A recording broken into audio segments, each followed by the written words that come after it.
Lost Colony, the first official story map expansion specifically for Ark Survival Ascended has arrived, and with it, as expected, comes a fair amount of new items, new creatures both tameable and not, and even some improvements on old systems that bring massive quality of life improvements to the game.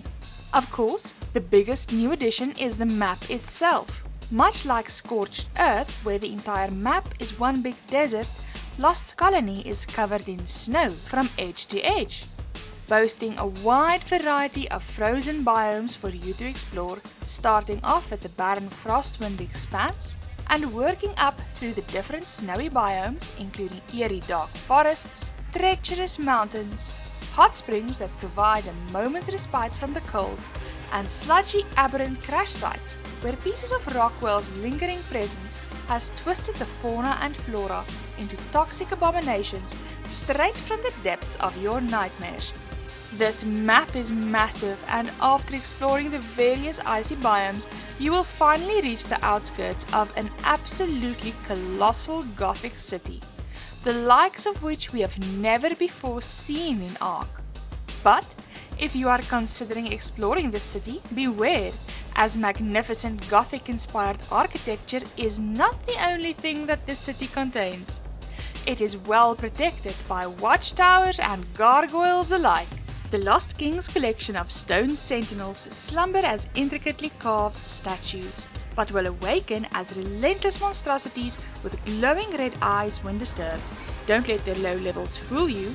The stone skin on these gargoyles provide them ample protection from incoming damage, and they are much harder to deal with than their low levels would suggest.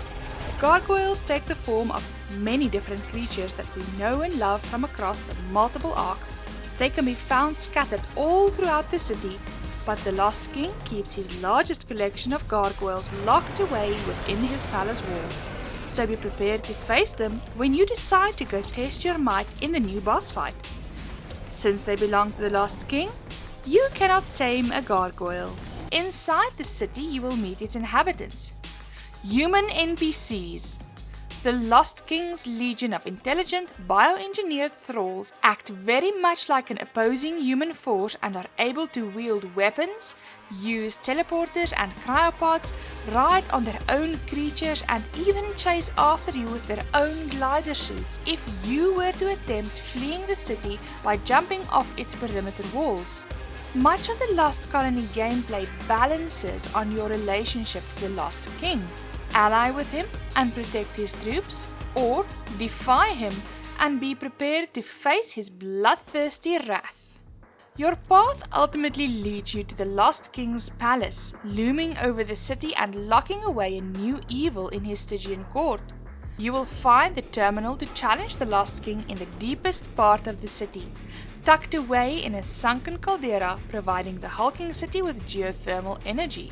In your adventures, you'll be required to conquer dynamic outpost missions to weaken the King's grip on his dark realm. These missions come in the form of attack outposts where you need to breach the enemy strongholds of the Thrall legions, destroy their command structures, fight off their champions, and loot the King's stockpiles. But you can also choose to prove your loyalty to the crown by doing defense outpost missions where you stand with the Thralls against waves of the Revenant to earn the King's favor and lower his army's hostility towards you. And if this was not enough, there is a third dynamic encounter in the form of resource caches, valuable supply drops that need to be secured before they are overrun by waves of creatures and neophytes, much like an OSD defense. Lost Colony comes complete with realistic snow. Yes, we now have footprints in the snow as we move about, unearthing bones and debris that we never even knew were under there. And the best part? We can make snow angels, of course! The biggest quality of life change that this update brings is the ability to make very detailed adjustments to our character's facial features. A long-awaited ability that no doubt will bring a smile to the faces of many survivors out there. You can now have a totally unique player character in every possible way, and I would be lying if I said that I will not be spending hours tweaking my character model in this screen myself.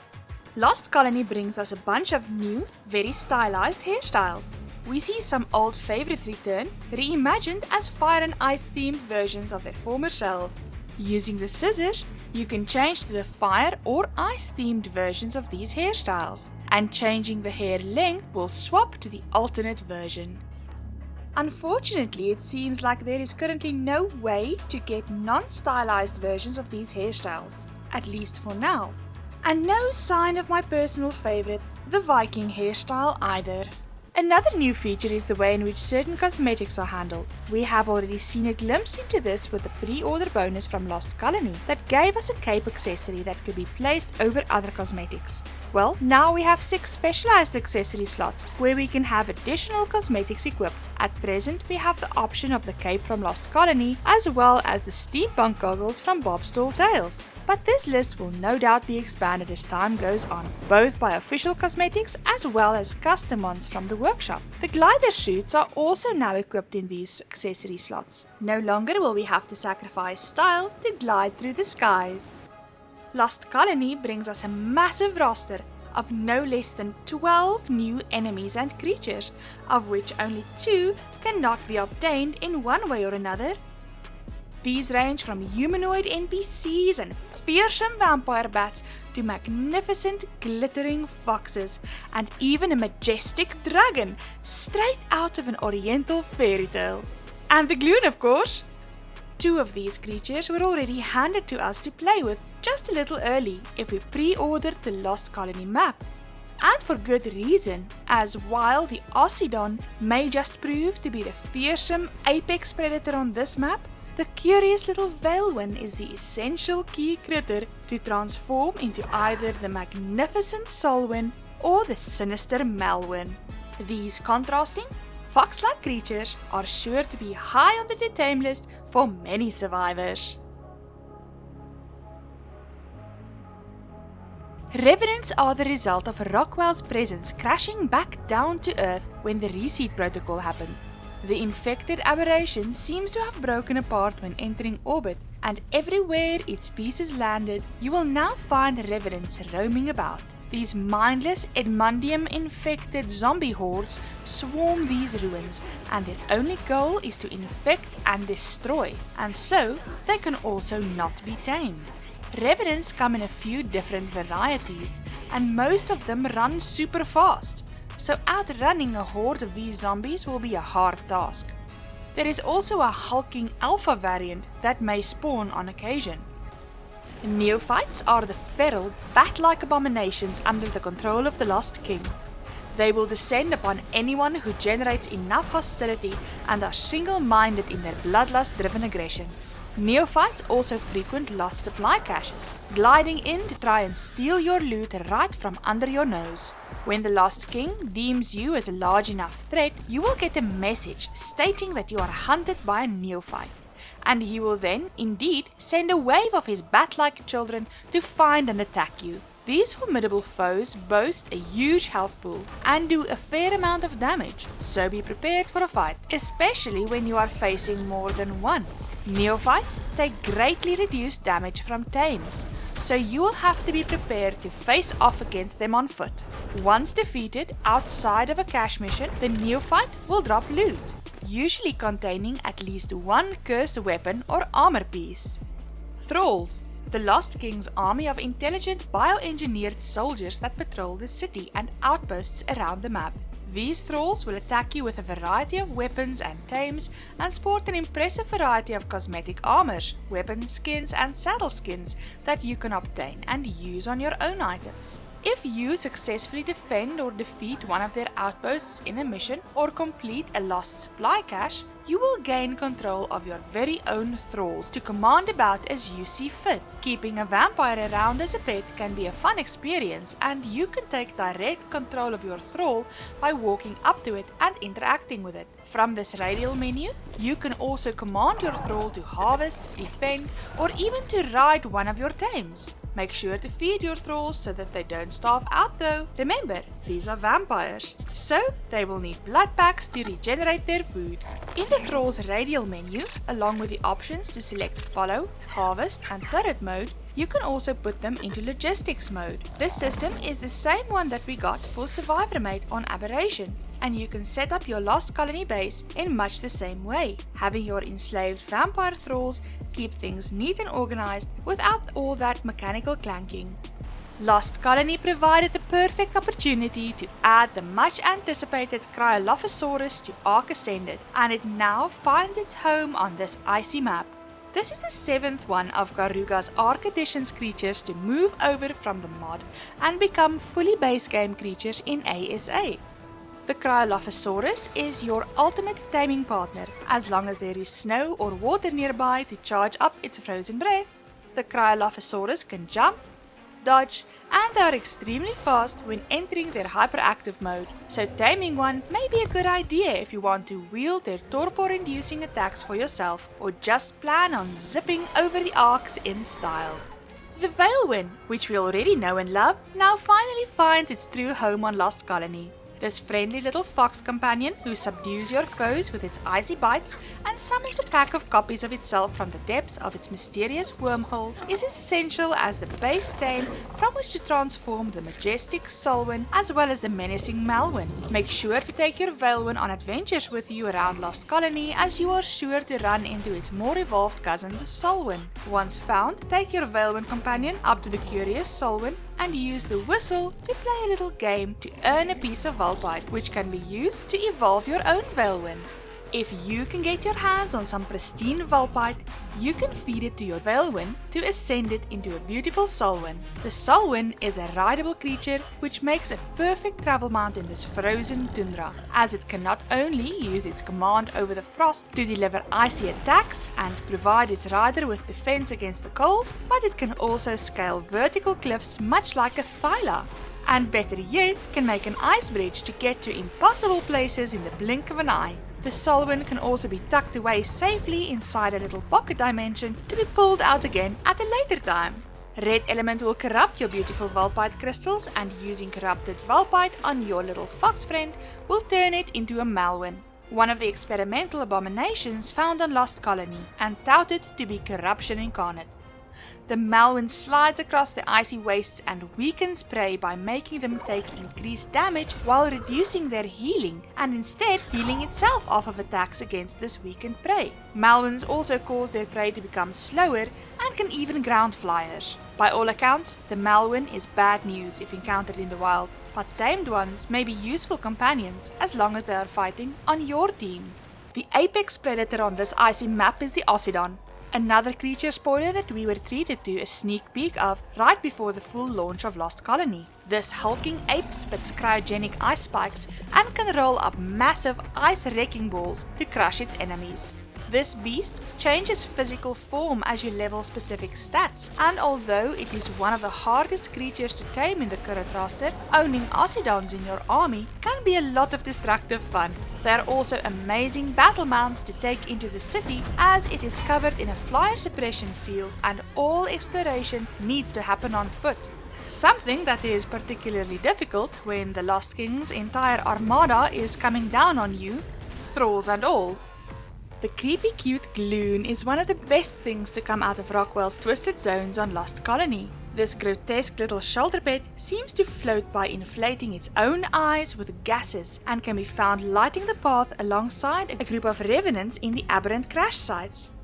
In the wild, the Gloon is more than just an irritation, as those humongous eyes fail to miss even the slightest of details. Even in the dark, they seem to spot you from every angle, alerting the zombies and sending them after you. Wild Gloon are able to mesmerize your creatures and will send them running in an uncontrollable, panicked state just like a Tyrannosaur, or even make them stand still in the middle of battle. So watch out! A Gloon of your own, however, will allow you to wield it on your arm just like a Cosmo or a Drakeling, or place it on your shoulder to do attacks automatically. Gloons have the slow fall ability, cushioning your fall, and can also offer your player a camouflage ability much like a rock drake. Gloons can shoot lasers from their enormous eyeballs or use them to mesmerize enemies to stop attacking you for a brief moment. But one of the most useful skills is having your Gloon spit bile onto a target, corrupting it, turning it hostile, and acting a bit like ammonite bile, causing all nearby creatures to attack that target. The Aureliax is a majestic, wingless oriental dragon that uses its telekinetic powers to levitate and propel itself forward through the air. Commanding this beautiful creature will allow you to airlift even large creatures, 2 at a time. The Aureliax also has dual mastery over the elements and can change stances to double its abilities. This creature can hold 1 rider and 2 passengers, who can both use firearms while riding, and the speed boost ability allows the Aureliax to traverse the map with ease. However, taming one is not going to be an easy task, as the Aureliax first requests gifts to earn its good graces, after which it turns into an egg that needs to be protected from waves of incoming enemies, much like an orbital supply drop on extinction. After defending your new friend successfully, you will have gained the trust of this marvelous mount, and from here on, you can call it Falcor and go on a never-ending story. Your ultimate prize for defeating the Lost King is his prized possession, the Gigadesmodus. Your Gigadesmodus will be delivered onto you as an egg sac, which must first be incubated. This huge, flying fortress can pick up large creatures, a similar group as the Quetzal, perform a devastating tail execution, and sacrifice some of its own health pool to rain down deadly blood-infused projectiles on your enemies. But just like its smaller cousin, the Gigadesmodus can heal itself. The Gigadesmodus has 2 saddle options. The first being a normal, single-passenger saddle, and the second a platform saddle that allows you to build a quite sizable base if you prefer to take your adventures to the skies and require a mobile base. The Gigadesmodus can glide just like the regular Desmodus, and for such a huge creature, it controls magnificently in the air. As expected, when the platform saddle is equipped, the gliding ability is deactivated. As though this fearsome giant bat wasn't terrifying enough, the Gigadesmodus gains a nocturnal hunter buff when the sun goes down, giving it a 25% increase to flight speed at night. The last creature is the returning Desmodus, the bat from Fjordur that we all know and love, the ultimate taming companion and source of blood bags. Something that in Lost Colony is even more important to have plenty of, as they are an essential ingredient in crafting red element, feeding your thralls, and you will also want to stockpile them for blood transfusion use in your brand new Dino Hospital. The Desmodus can become invisible during nighttime, cling to rock faces, hang upside down, screech to detect enemies, glide, and most importantly, create sanguine elixirs in its inventory, an item that instantly advances your taming progress on a creature, or raises the imprinting progress of a baby you are raising by 30%. I'm so glad that we didn't have to wait until Fjordur for our beloved bat to make its return to the Ark. Lost Colony comes with its own set of structure skins that goes onto the entire set of building structures, as well as some furniture pieces. These skins have a dark, grey and red gothic feel to them, and very fittingly look like a darker version of the Tek structures, as though they are indeed infused with red element. This is a very visually busy structure set with multiple intricate pieces and textures to every single section, and I think personally I will use these skins more as accents in builds rather than to cover a full wall, as especially the inside window piece feels very overwhelming when viewed copied over large areas. Only the wall piece has other options to swap to, where you can select the standard version, or have both sides without the window, or both sides with the window. I particularly like the inside of the roof sections, which have this almost gear-like texture. But the most striking pieces in this structure set have to be the gates, especially the glowing marble textures that almost feel alive. These skins can be applied to the vault, both wooden storage chests, as well as the base game table, chair and bench to create a themed interior in your base. Lost Colony also comes with its own themed light, which has 4 variants: a tall standing lamp, a ceiling light, a wall light and a little desk lamp. Lastly, the skins can be applied to both the large billboard and the sign to add a little bit of dramatic flair to any bulletin boards you may have around your base. I can't wait to see these skins used in Ark builds. We now have a very modern take on snow ghillie to hide ourselves in the frosty tundra. There are a multitude of Thrall weapon, armor and saddle skins that you can collect on your adventure through Lost Colony. These include 4 new sets of Thrall armor skins, 2 of which have 2 different versions of the chest piece. You will have the Lost Enforcer skin set, which comes with 2 chest pieces, one sporting a cape and one without, already unlocked. If you pre-ordered this map, you would have already seen this one. The skins look a little different on male and female characters, so I have featured both for each skin set. The last armor cosmetic piece is this spectacular red element themed glider suit. Moving on to weapons, Lost Colony comes with a themed skin for the Tek sword that was also released as a pre-order bonus.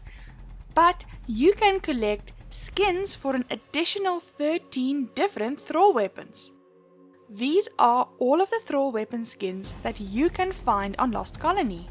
To get these, however, you will need to do the dynamic encounter missions and earn them in the prize vaults as rewards for your efforts. But do take note that they are not a guaranteed drop and can be a bit tricky to collect if you want the full set. Some of these skins are also locked behind the skill tree challenges, and you will need to earn them by completing the various tasks that these challenges require.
You will have a themed Lost Drakeling skin that can be applied to your Drakeling of any type to give them a fallen dino theme befitting this map. And lastly, we see a huge collection of Thrall saddle skins added for a wide selection of our favorite creatures. In fact, there is a total of 15 different creatures that now have Thrall saddle skins. This is the selection of Thrall saddle skins available to collect.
The skill tree has also seen a massive upgrade, now boasting over 70 skills. Some powerful new paths are now open to us, and some of the skills that caught my attention were the ability to summon spirit wolves or roam the map as a cat, or maybe turning into a wisp of industry to do construction projects in hard to reach places is the way to go. You can even specialize in fishing if that is the path that feels most fitting to your playstyle. However, with the addition of cursed weapons and armor that can be dropped by neophytes and missions alike, a whole new way of playing has just been introduced. These red element infused items have a whole branch in the skill tree that makes them extremely useful, as they can passively regenerate their durability, reduce stamina cost for each cursed armor piece worn, and mitigate incoming poison and bleed damage. The cursed ruin skill will also cause a percentage of damage dealt with cursed weapons to penetrate armor. Red element will be needed if you want to craft any of the cursed weapon and armor blueprints that you will be collecting though. So these will no doubt be items to keep us farming for a very long time. The first of the new engrams that we get with Lost Colony is the Arctic armor set that is unlocked at level 19, just a few levels before the fur armor set, and is crafted at the smithy. The Arctic armor is essentially a lighter version of the fur armor set and requires less metal but more fiber and hide to craft. It has a total armor rating of 150 for the primitive set, which is 50 less than the full fur set, but offers a bonus. The Arctic armor is specifically made to combat exhaustion, and sprinting while wearing this armor will consume 50% less stamina. The Arctic armor set also weighs half of what the fur set does, so offers a bit of a saving on your precious weight as well. This armor is absolutely beautiful and is reminiscent of what modern day mountaineers would use. Unlocked at level 26, we find the Template Hammer, the game-changing tool that allows us to create and share blueprints of our builds with our friends, and even to create copies of our existing structures across different servers. This tool can be hard to use as the terrain constraints can make placing larger templates very difficult, but it is still an amazing thing to be able to share something that you have built in this way. The Holo-Decoy Grenade is another technological marvel that comes with the Lost Colony map. Unlocked at level 51 and made in the Tek Replicator, these little balls of fun, once thrown, will deploy a holographic decoy of your survivor, attracting the attention of all wild and unridden tamed creatures. These creatures will attack the hologram instead of your survivor, offering you a chance to escape or turn the tide of battle in your favor. The Fabricated Crossbow is a brand new addition to the Ark arsenal and is unlocked at level 58. It loads its ammunition as a canister of 10 shots and can be set to one of 3 different firing modes. Standard mode, where you can fire all 10 shots in quick succession before requiring a reload. Marksman mode, where you can zoom in a bit more to hit shots at farther distances. And Spread mode, where the Fabricated Crossbow can fire all 10 shots in one big volley at once.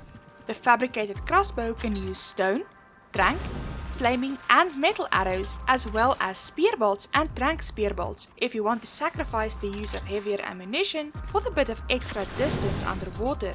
But most importantly, yes, the Fabricated Crossbow can indeed fire underwater. Move over, shotgun. I can see this one quickly becoming my new favorite weapon in Ark.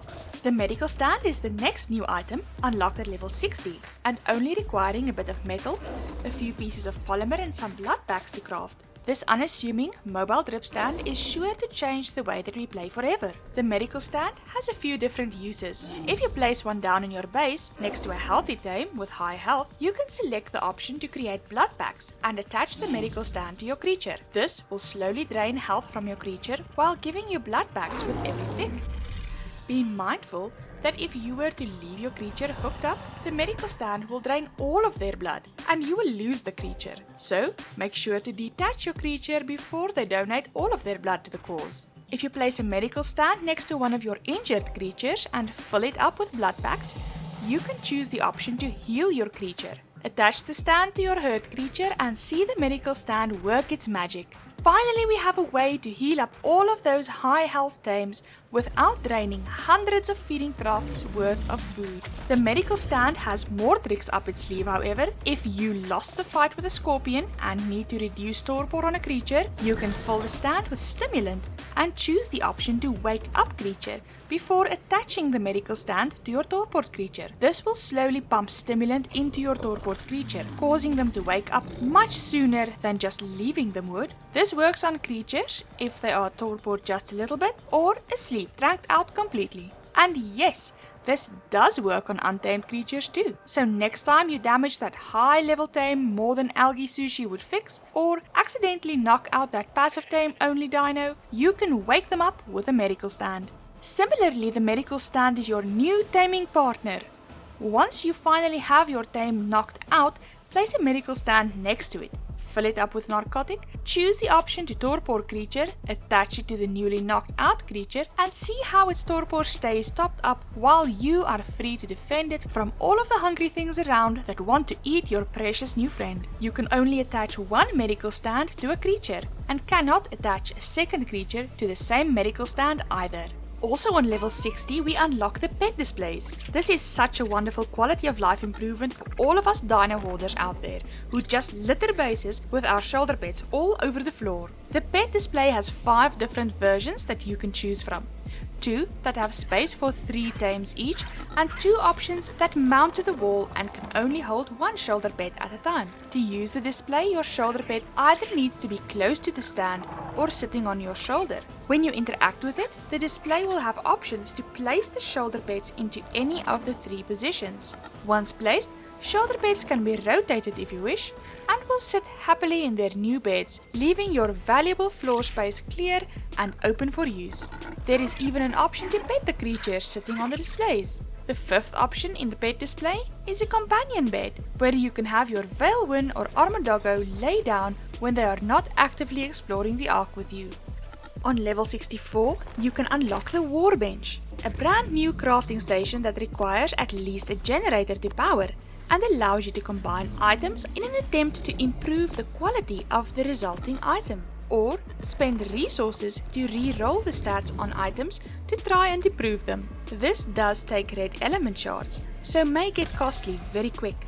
Beware though that there is always a chance of failure, which will lose all of your items and resources. I find this one to be a big gamble, and although I have struck gold in some of my rolls, I have lost way more items than I care to admit in an attempt to find perfection. At level 75, we find the Cryo Hospital. This structure requires a tech generator to function and acts like a cryo fridge in that it allows you to deploy creatures from your cryopods. However, its main use is rather to restore the health and food, reduce torpor, and add experience to the creatures inside, while also charging the cryopod. You can place 8 cryopods in the hospital at one time, and you can visibly see which creatures are being healed, all without ever removing a creature from its cryopod.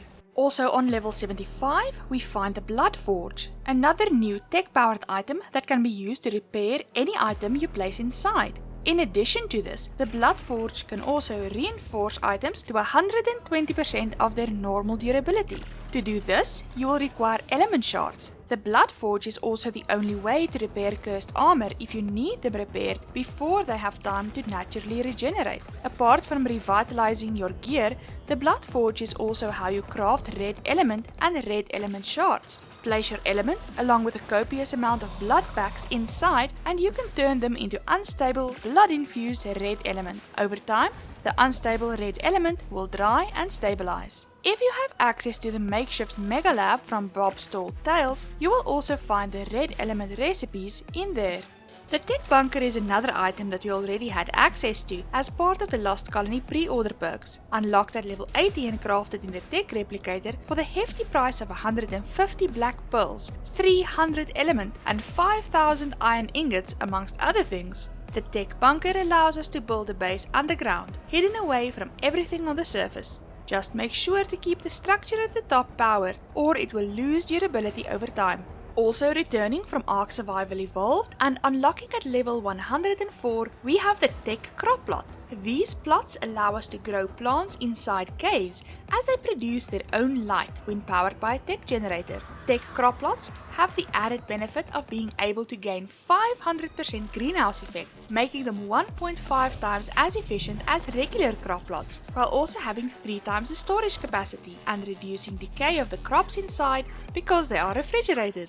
These Tek Crop Plots were needed as they are the only way to grow the special plant species R seeds that we saw on the Genesis 2 ship, or in this case, the plant proto species R seeds, which will grow in long, swaying tentacles and can be harvested for meat. Once harvested, the tentacle will recede once more until it is fully grown and ready to be harvested again. Like the plant species R seeds from Genesis 2, these proto-species R seeds come in 5 varieties, each giving their own type of raw or even spoiled meat, and can be identified by the colors on the tentacle. Red R1 plants give raw meat, blue R2 plants give raw fish meat, green R3 plants give spoiled meat, magenta R4 plants give raw prime meat, and purple R5 plants give raw prime fish meat. To get your hands on these seeds, you will need to explore the aberrant crash sites. Once a tentacle is found, you merely need to harvest the tentacle plant to get meat and seeds. There is a catch though. Rockwell's Revenants seem to be avid gardeners, as they will come out in droves to protect their swaying tentacle plants with everything they've got. So you will have to be ready to fight the zombies in order to get plant proto-species R seeds for yourself. Lost Colony adds one final item in the form of a Tekgram that is unlocked when you survive the boss arena. The Tek Spear is a unique Tekgram only awarded by defeating the Lost Queen, but offers a fair bit of fun shenanigans when you do. The Tek Spear has a 3-strike melee attack, can be tossed up into the air, teleported to while it is mid-air, and allows you to perform a ground slam attack while you are up there. You can also do other things with the Tek Spear, like block, deflect incoming projectiles, lightsaber style, and perform a dashing dodge move. The Tek Spear has 2 modes, one for attack to deal damage to your opponent and a second trank mode to deal torpor instead. Just remember to have element in your inventory for the spear to work. And there you have it, Survivor, everything new and some old favorites that we get to explore with Lost Colony. This is an absolutely beautiful map with something new to see and experience around every corner and new challenges to overcome like never before. Have fun exploring this icy city and remember to stay warm out there, Survivor. Until next time, tot ziens en lekker speel!